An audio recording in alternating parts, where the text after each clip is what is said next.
بسم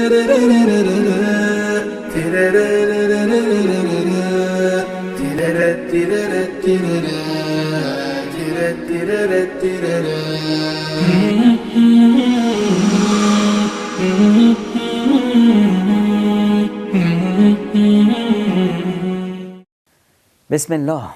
خداوند متعال می‌فرماید فإن مع العسر یسرا، ان مع العسر یسرا.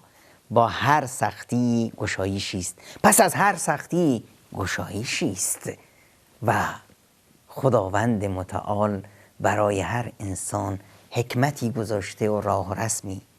بنده خدا رو از کار برکنارش کردن، رفت تو بازار، تاجر خوشنام و بازرگان بزرگی شد. فلانی رو از کشورش بیرون انداختن، خداوند راه هجرت رو براش گشاد و سعادت و خوشبختی براش تو دنیا رقم زده شد و اون بدبختی و ذلت مال کی شد؟ مال اون طاغوتیانی که اون رو بیرون انداختن. فلانی رو شوهرش طلاق داد، خداوند متعال شوهر بسیار صالح و نیکویی داد به اون و رزق و روزی گشاد و فرزندانی صالح. پس همیشه توکلمون بر الله باشه.